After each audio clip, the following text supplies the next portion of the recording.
Sima wa mbuye wako ukukonda iwe ndiye wakuona ngopirira. Tikulandireni omvera komanso amene mukutionera pa programu ino ya kuyankha mafunso a m'Baibulo imene yamakupatsirani ndi Lilongwe School of Biblical Studies imene ili ku Mitundu ku Lilongwe. Choncho mu tsiku la lero monga mwa cholinga cha programu imeneyi timakhala tikubweretsa mafunso amene anthu anafunsa mu programu ya kwalembedwa imene amakupatsiranso ndi Lilongwe School of Biblical Studies imene imaulutsidwa pa TVN Radio lachinayi lililonse mu nthawi ya 7:30. Komanso mafunso ena onse amene anthu anatumiza ochokera pa programu yathu imeneyi ya kuyankha mafunso. Mwina nkutheka kuti mutukhala ndi mafunso kuchokera pa programu ya kwalembedwa imene maimva kuchokera pa TVN Radio, komanso mu programu yomweyi muliso ndi nthawi kuti mufunse, muli nakutheka kuti mukhaza kufunsa potumiza funso lanu ku nambala iyi 0822 766 018.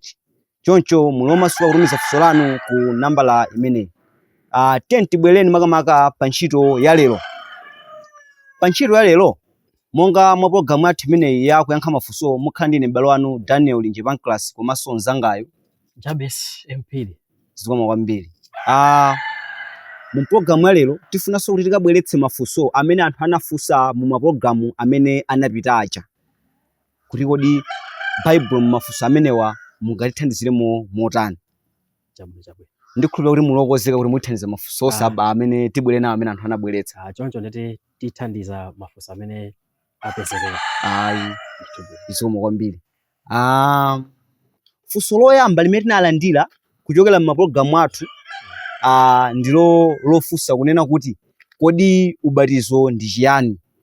Kodi ubatizo ndi chiyani? Funso limeneli otitumizirawo adabweretsa funso limeneli akuti pakutengera kunena kuti ku dziko lapansi kuli zinthu zosiyanasiyana zimene anthu amachita zimene amazitcha kunena kuti ndizo ubatizo.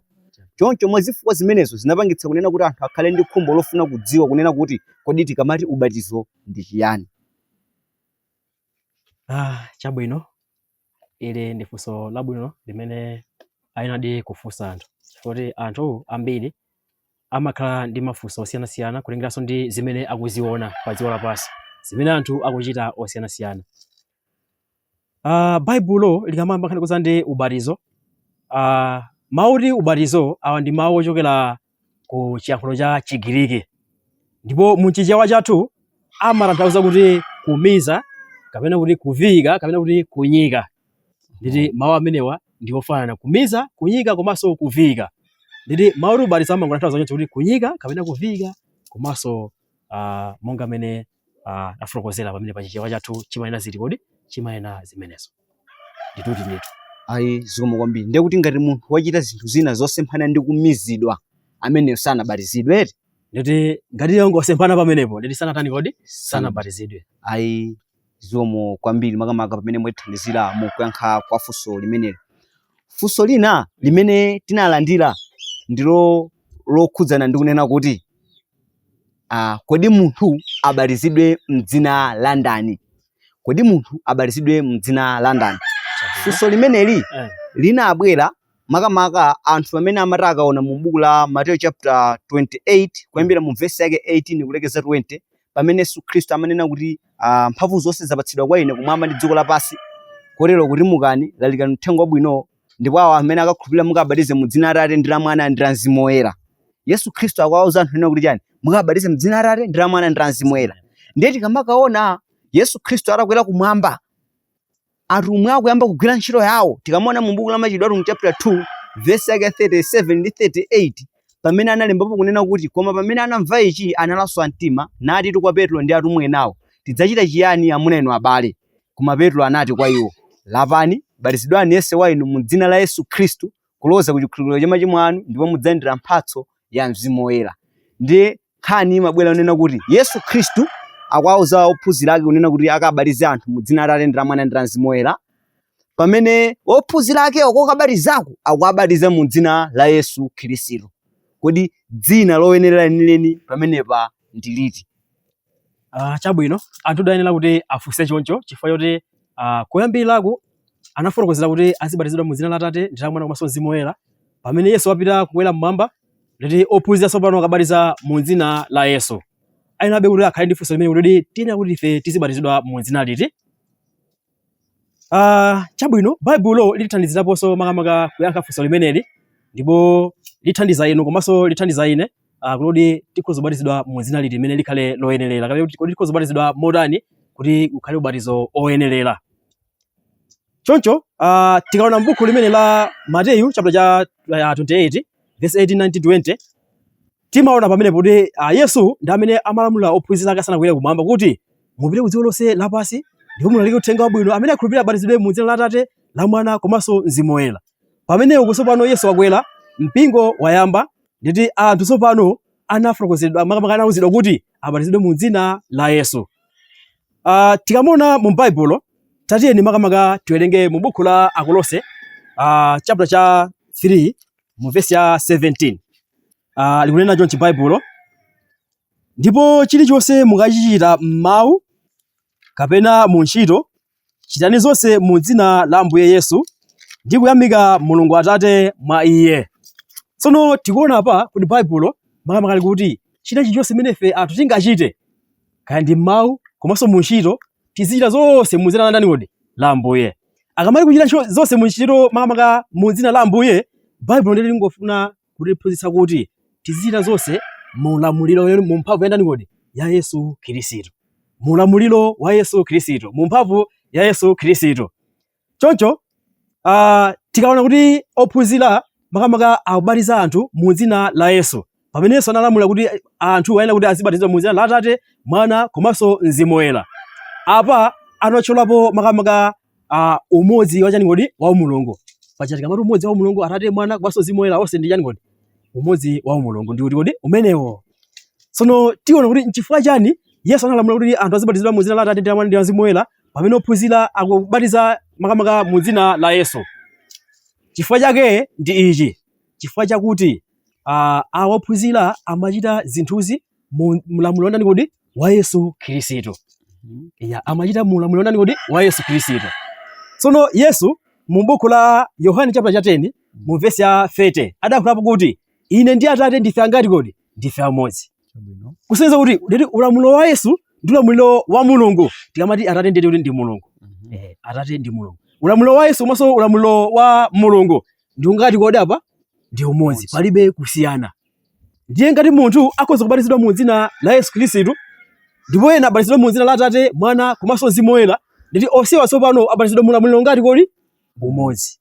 Nditi futi ulamuliro ndi umodzi, nditi palibe kulakwitsa kuti ena abatizidwa mu dzina la Yesu Khristu, ena abatizidwa mu dzina la Atate, Mwana komanso Mzimu Woyera.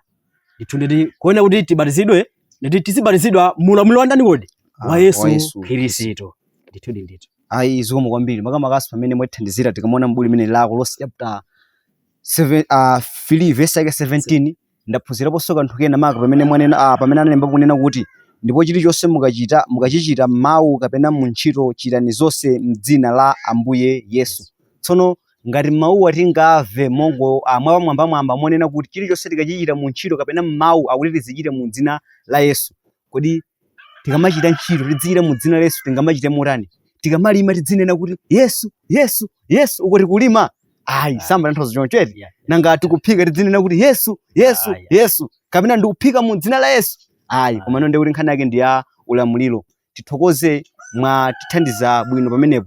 Timaonanso ndi kuti ndi mmene mufolozera muzuku antithandiza kumvetsa bwino. Tikamuona mu buku la Machitidwe mu chapter 3 pamene Petro ndi Yohane akufika kukachisi kokapempherana, akapeza ku munthu wosayenda chibadwire amene anayikidwa pa khomo la kachisi. Munthu jara ayang'anitsitsa Petro ndi Yohane mwachidipa pakulingalira kunena kuti mwina ampatsa kanthu kena kake. Petro ndi Yohane anangomuwuza kunena kuti siliva ndi golide tilibe, koma mu dzina la Yesu Nazariyo yenda. Ndiye kuti Adamu kanaka zinapezeka kunena kuti osayenda uja wopunduka uja anatani? Anayenda. Ndiye kuti adayenda mu dzina la Yesu Khristu, kapena adachiritsidwa koma mu ulamuliro wa Yesu Khristu. Ndiye kuti mwathandizira kuti tikamvetse bwino makamaka pamene pakunena kuti mdzina la akungotanthauza ulamuliro wa. Ndiye kuti Yesu Khristu ndi Atate ndi amodzi, monga mmene mwathandizira ndi buku lija la Yohane chapter 10 mu verse yake ya namba 30. Hayi tithokoze kwambiri makamaka pa nkhani imene ndi imodzi mwa nkhani zimene anthu anatitumizira makamaka kuti kodi Baibulo limanena kuti chani. Chinthu china chimene anthu anatitumizira ndi lofunso lokhudzana ndi kupulumuka. Chabwino. Funso linafunsidwa motere ndiye sakulifotokoza monga mmene anafunsira.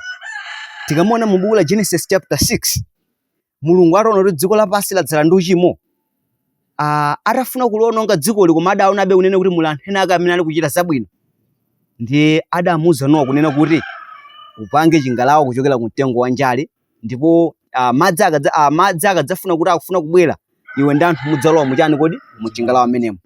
Chimodzimodzinso tikamonanso mu buku la Numeri chapter 21 anthu aja atawukira za Mose, atalankhula zosakhala bwino kwa Mose, timaona kunena kuti Mulungu anatumiza njoka za moto pakati pawo, ndipo anthu amene alumbidwa ndi njoka zija akafuna kuti achiritsidwe, Mulungu anamuwuza Mose kunena kuti chani, upange njoka ya mkuwa ndipo uyike pa mtengo, kuti yense amene akalumbidwa ndi njoka za moto akakapenya njoka za mkwazi akakhale ndi chani kodi akakhale ndi moyo.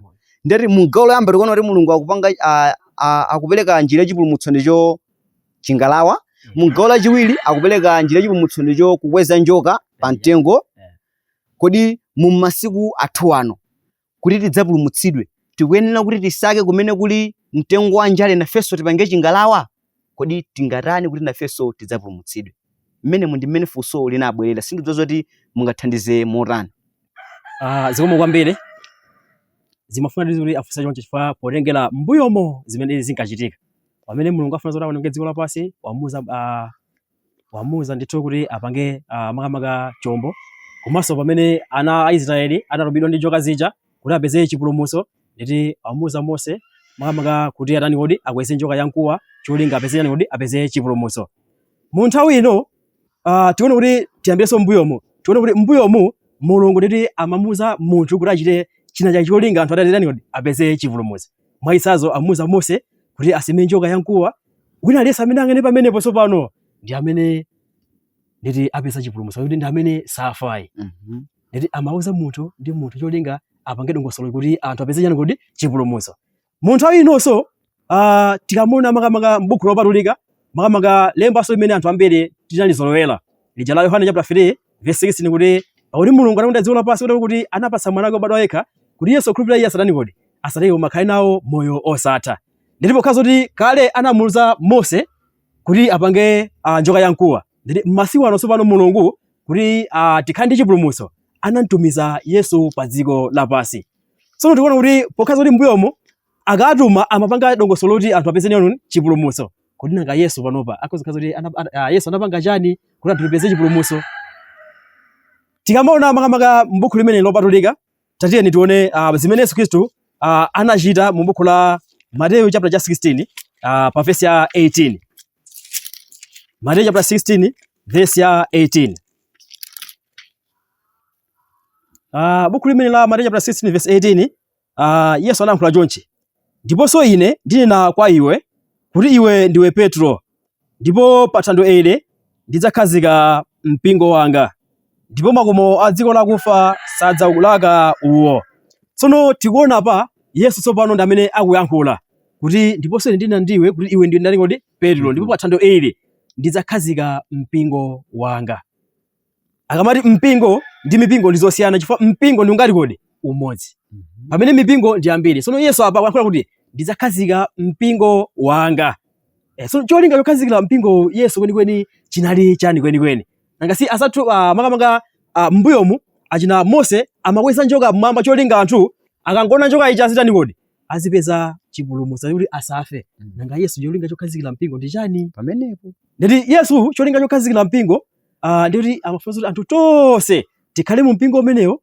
Tikakhala mu mpingo umenewo tsopano tizichita zimene Iye analamulira. Tikamachita zimene Iye analamulira nditi mapeto zonse tikapeza chipulumutso. Nditi Mulungu m'masiku anayika dongosolo la chipulumutso kudzera mwa Yesu, ndipo Yesu anakhazika mpingo. Pamene akhazika mpingo afuna kuti tonse tikhale muli kodi mmenemo, tikakhala mmenemo tikapeze chipulumutso.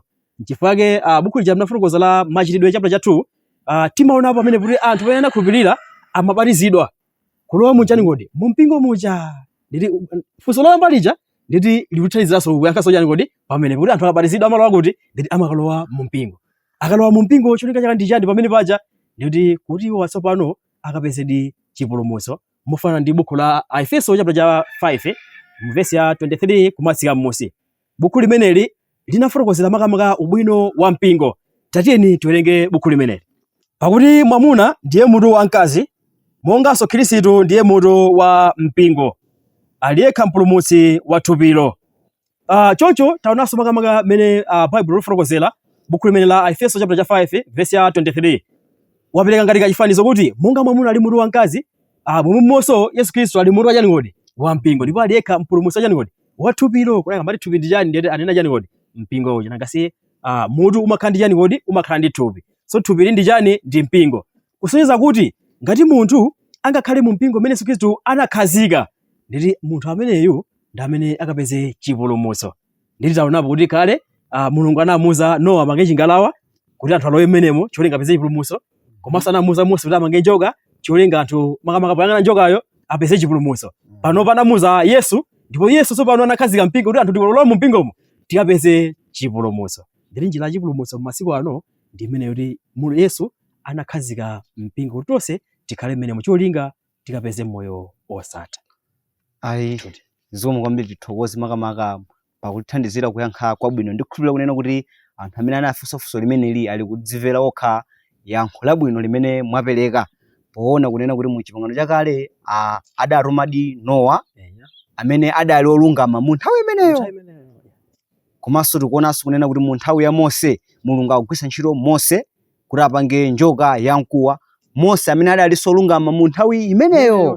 Ndipo tikuonanso kuti mu nthawi ino yachikhristu kapena mu nthawi ya masiku otsiriza Mulungu adatuma Yesu Khristu amene ndiye olungamaso kubwera pano pa dziko lapansi kudzafa ndi kudzakhazika mpingo wake kuti aliyense amene afuna kupulumuka mu masiku ano akakhale mu mpingo umenewo. Ayi tithokoze chifukwa cha kuyankha kwabwino kwa funso limeneli.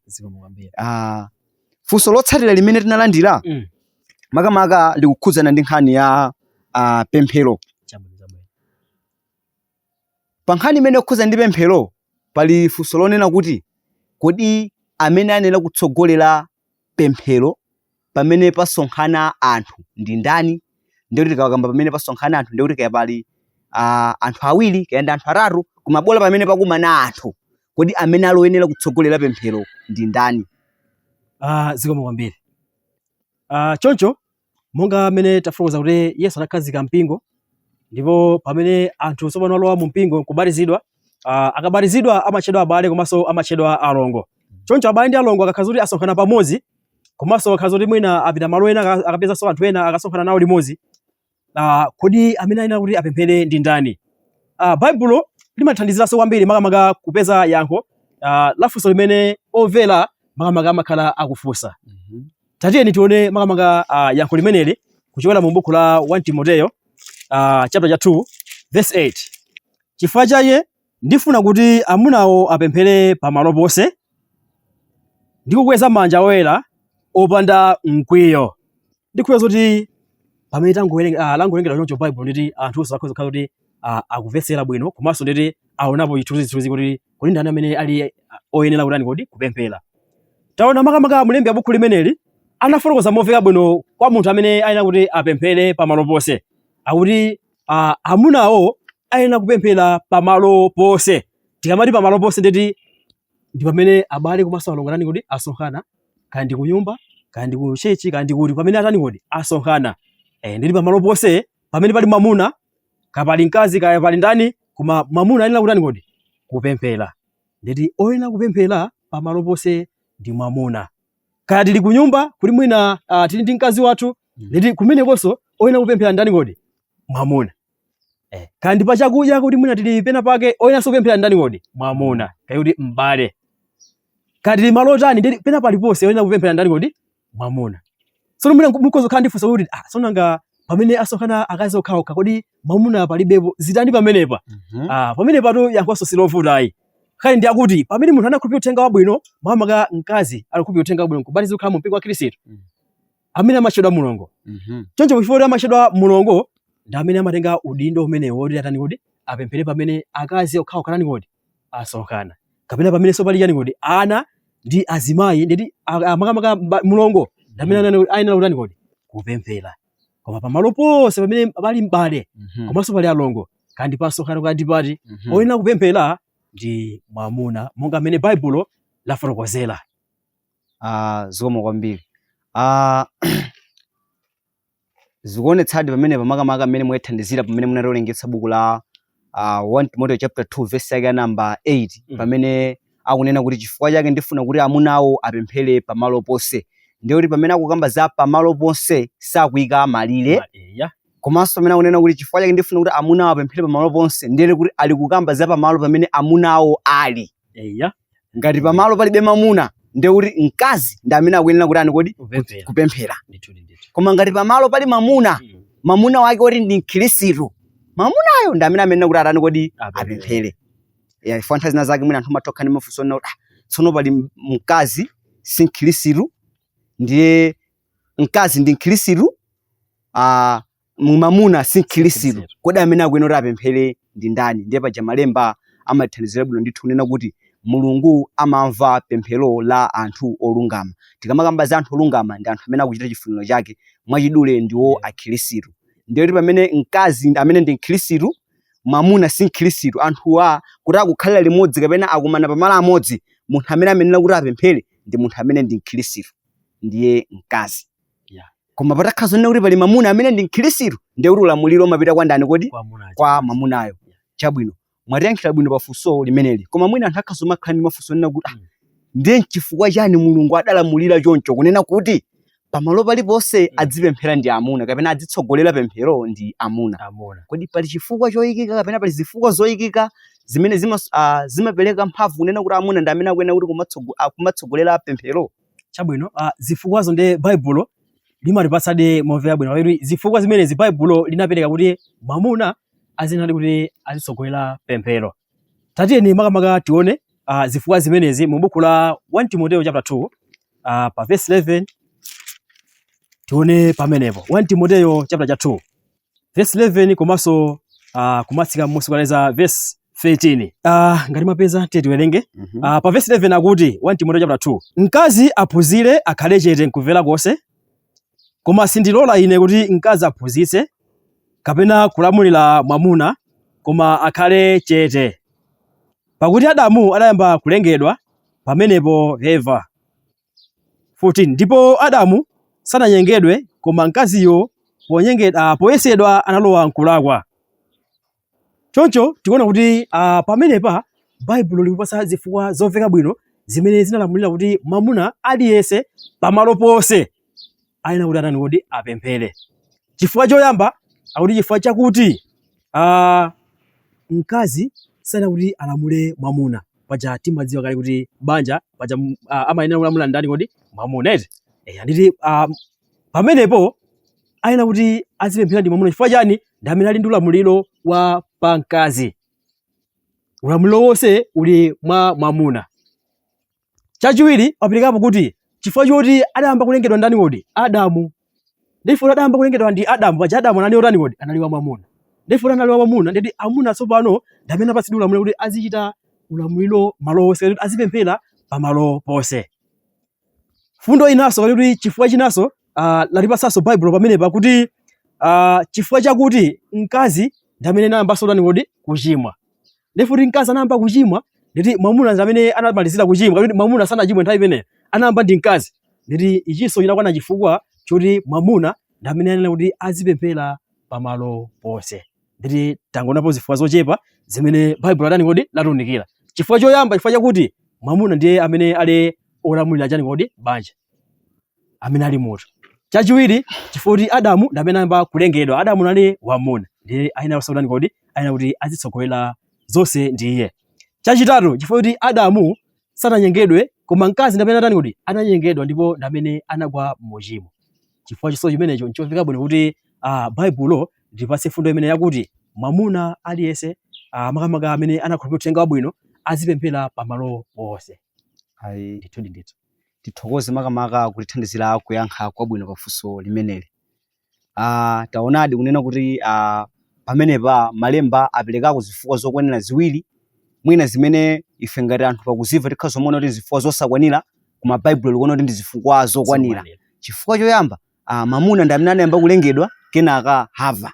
Chifukwa cha namba 2 akuti mwamuna sananyengedwe, koma mkaziyo ponyengedwa adalowa mkulakwa. Ndikuti mwa zifukwa ziwiri zimenezi ndi chifukwa chake Baibulo likupereka ulamuliro onena kuti amuna azipemphera pamalo ponse. Tithokoze chifukwa cha funso limeneli. Funso lina limenenso lilipo apa ndi lokhudzana ndi kupemphera komweko. Tikuona nena kuti Baibulo lipereka ulamuliro kwa akazi kwa amuna kuti adzipemphera pamalo ponse. Ndi funso limene anthu amakhala nalo ndilonena kuti kodi angadziwe bwanji kuti mkazi wawo amadziwa kupemphera ngati mkaziyo sapatsidwa mwayi woti apemphere. Funso limene tinalandira ndi limenelo. Funso limene limanena kubweradi chifukwa cha monga mene Baibulo inafotokoza kuti mwamuna ndi amene anena kuti azipemphera pamalo ponse. Choncho funso limeneli tikhoza kungoyankha chonche monga mene Yesu Khristu anayankhulira mu buku la Mateyu chapter 6. Ophunzira ake ankamufunsa kuti muliphunzitse kupemphera, chifukwa ophunzira a Yohane nawonso akuphunzitsa kuti kupemphera, chifukwa Yohane anawaphunzitsa. Tsono Yesu anapasa ndondomeko yoti iwowa azitsata cholinga azitha kupemphera bwino. Timayiona imeneyi makamaka m'buku limene la Mateyu chapter 6 verse 9 kumatsika m'munsi. Ndipo anapasa ndondomeko kuti iwowa azitsata. Ndipo ndondomeko imeneyi imene anapasa ndi monga choyamba akamafuna kuti apemphere aziyamikira kaya kuti kulemekeza Mulungu wakumwamba. Gawo loyamba. Gawo lachiwiri azikhala ndi cholinga cha pempherolo kaya kuti zofuna zimene akufunazo azitani kuti azipereka kwa Mulungu umene akupemphayo. Komalizira tsopano azikhala ndi kopita pemphero lija. Kodi pemphero limene likupita kuti likukathera kuti paja timadziwa kuti kalata akhaza kuti alemba kaya ndi kwa mfumu kaya ndi kuboma kaya ndi kuti amakhala ndi signature ndipo amayikaponso dzina lopita kuti kopita kalata kucha. Ndi chimodzimodzinso pemphero akamapemphera tsopano choyamba aziyamikira, chachiwiri ndeti azikhala cholinga, komalizira azikhala ndi kopita pemphero. Kodi pemphero limene lizipita kuti? Ndeti pemphero limene limafunsa kuti lizipita kwa ndani kodi? Kwa Yesu Khristu monga mwini ake amene analamulira. Choncho akasaka dongosolo limeneli ndeti akhoza kukhala anthu oti ndi odziwa kupemphera. Tithokozamo kwambiri pakutithandiza mozama makamaka za kuti ndingadziwe bwanji kuti mkazi wanga amadziwa kupemphera. Tikuona kunena kuti Yesu Khristu adawauza dongosolo limene akuyenera kutsata kunena kuti chani, adzilemekeza Mulungu pamene anayamba ndi kuti ndi kulemekeza Mulungu Atate wathu muli kumwamba, dzina lanu likwezeke. Ndi zinthu zambiri zimene anazinena pamenepo. Ndipo kanaka timaona nena kuti adapempha chinthu chimene ankachifuna mu nthawi imeneyo pamene anakamba zaunena kuti ufumu wanu udze. Ndipo paja tikamaphunzira za nkhani yokhudzana ndi ufumu timaona nena kuti ndi mpingo. Choncho mu nthawi yathu sitingabwerezenso pemphero limenelo kumanena kuti ufumu wanu udze, chifukwa chakuti ufumuwo unadza kale. Ndiyo kuti zili ngati kuti munthu umapemphera kwa Mulungu, Ambuye mundidalitse mpeze chakudya, ndiye Mulungu kudalitsa wapezake ya matumba 20 chakudya. Sunga mapemphereso kuti Ambuye mundidalitse mpeze chakudya, chifukwa chakudya wachitani kale, wachipeza kale. Ngatinso mmene zinalili mu nthawi imeneyo. Yesu anaphunzitsa ophunzira ake kupemphera za mmene akuyenera kuchitira dongosolo la kupemphera moyenerera. Adzikweza kapena kulemekeza Mulungu, cholinga cha pempherolo ndi chani, komanso akusiya kwa ndani pempherolo kapena akulitumiza kwa ndani. Ndiye kuti timadziwa kale kuti pemphero limene titumize kwa Yesu Khristu. Tithokoze makamaka pamene mwatithandizira kuyankha bwino za funso limeneli limene anthu amakhala nalo lokhudzana ndi pemphero. Pamene pomvera ndipo pamero pa programu yathu imeneyi imene amakupatsirani ndi Alilongwe School of Biblical Studies, programu ya kuyankha mafunso a Baibulo. Mwina nkutheka kuti muli ndi funso kuchokera pa programu yathu imeneyi kapenanso pa mapulogalamu ena onse amene Alilongwe School of Biblical Studies amakupatsirani. Mwina nkutheka pa programu ija ya kudziwa Baibulo langa, komanso nkutheka pa programu ija ya kulembedwa imene maulutsidwa pa TVN Radio lachinayi lililonse nthawi ya 7:30 madzulo. Pamodzi amene mwina mutamvera munakhala ndi funso, mutha kutumiza funso lanu ku namba la 082 766 018 ndipo mu tsiku la lero programu ya kuyankha mafunso munali ndine m'bale wanu Daniel Njepanclas komanso mnzangayo Jabe Spire. Mulungu odzakudalitsa adalitse nonse maka chifukwa cha chidwi chimene mwayika pakumvetsera komanso kuonera phunziro limeneli. Mtima wa mbuye wako ukukonda iwe ndiye wako ona ngopirira mtima wa mbuye wako ukukonda iwe ndiye wako ona